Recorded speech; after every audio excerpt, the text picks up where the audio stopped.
Welcome to the Explainer. So today, we're taking a look at something that could honestly change how we all interact with the internet. We're going to dive right in and dissect whether the bold, frankly futuristic promises of the newly released Opera Neon browser actually match the reality of a practical 2026 user review. There are a lot of wild claims to unpack here, from built-in AI assistance to an entirely new way of working online. Let's just get right into it. Okay, so let's start with a problem straight from Opera's own marketing that I'm sure hits close to home for pretty much all of us. That universal feeling that your life is completely scattered across tabs. It perfectly captures that digital clutter we all struggle with every single day.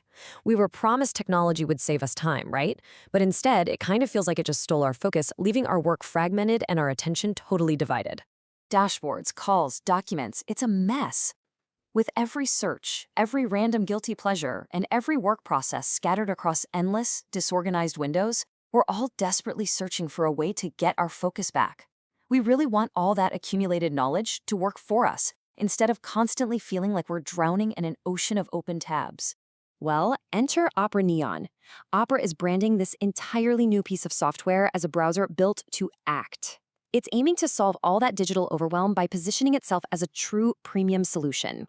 Make no mistake, this isn't just a quick software update. It's designed from the ground up specifically for freelancers, creators, and power users who desperately need a workspace as dynamic as they are. The real core of what makes Neon so entirely different is its identity as an agentic browser. Now, what does that actually mean? It means Neon doesn't just passively search for things or just summarize an article for you to read. It actively executes multi-step tasks on your behalf. It actually understands your intentions and physically takes action out there on the web for you. That's a real game changer. The glossy promotional material goes hard on this, claiming this AI can interpret complex work, block by block, matching each unique challenge with exactly the right mind for the job. They use this wild analogy of a user named Emma, who is supported by 75 very dedicated AI assistants. Imagine that, having a literal army of specialized helpers right there inside your browser window. The source review points out that while traditional AI might just interpret data, Neon's specialized agents step in and actually help you build complex work, acting as the structural foundation while you decide the ultimate shape. So let's look at the actual tools driving this agentic capability. First up, you have Neon Do, which is basically your action taker. It can run your monthly expenses without a single copy-paste, or it can even book a whole trip for you. Next is Neon Make, the creative engine, generating simple websites, games, or reports based just on your prompts. And then you have tasks and cards, which are all about keeping your context neatly organized and saving your most used AI prompts so you can easily pull them up and reuse them later. Crucially, it offers broad accessibility. It's available on Windows and macOS, as you'd probably expect, but its really strong Linux support across Ubuntu, Fedora, and Debian via multiple package managers is just a massive plus. The review specifically highlights this as a major win for modern developers who've already made the switch to Linux and want cutting-edge AI tools, but without having to compromise on their operating system of choice. Section 1. Under the Hood, Performance and Standards. So, looking at practical performance, a browser can be incredibly smart. But honestly, if it breaks websites, nobody is going to use it.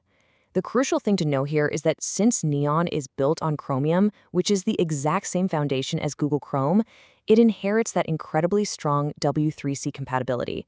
You're highly unlikely to find many broken websites. But when we look at everyday speed, the review notes that Neon can actually feel a bit slower than Chrome. Why?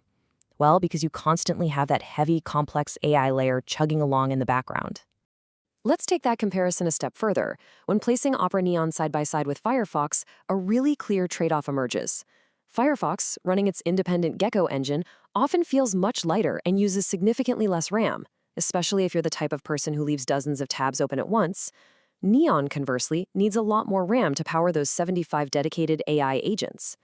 The review does point out, however, that Firefox's stricter standard adherence can occasionally cause minor hiccups on poorly coded sites, whereas Neon's Chromium base usually just powers right through them smoothly. Section 2. The $20 question. Okay, so while the AI can supposedly read the room, act on your behalf, and magically decode your boss's vaguely worded email draft with ease, we absolutely have to look at the financial reality here.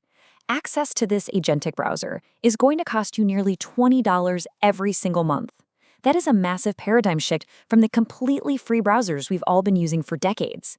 It really forces us to take a step back and ask, is an AI browser actually worth a premium monthly subscription? Let's weigh the facts. To justify that premium cost, there are definitely some serious pros outlined by the 2026 reviewers. It boasts a visually beautiful, highly modern interface. But even more importantly, the tab and task organization system gives you a real tangible productivity boost. If you're a heavy web worker, a freelancer, or a creator who does a ton of repetitive online tasks, those impressive AI agents completing workflows for you could very easily save you enough time to justify that monthly cost. And you know what they say, time is money. Conversely, the review explicitly points out the cons we have to consider before taking the leap. $20 a month is undeniably expensive for a browser. Furthermore, these are still early AI features, meaning they just aren't always 100% reliable yet. Plus, as we discussed, it's pretty resource-heavy on your RAM. And perhaps the biggest hurdle of the whole shebang, you're paying a high premium for capabilities that traditional, free competitors are rapidly starting to adopt and build into their own platforms anyway. Section 3. The final verdict. Taking all the futuristic hype from Opera's promotional material and balancing it carefully against the grounded, practical facts from the 2026 user review, the reviewer concludes with this really telling quote: Opera Neon is a premium tool for a specific type of power user, rather than a must-have browser for everyone. It is undeniably an ambitious, exciting step toward the future of browsing, showing us exactly where the internet and AI integration are heading. But for the average user in 2026, the reality is you'll likely still find much better value by sticking with free options like Chrome and Firefox, maybe supplemented by a few good extensions.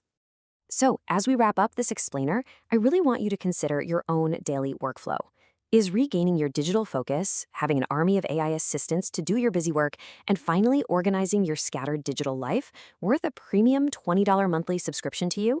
Or is the free, traditional browser still the undisputed king of your desktop?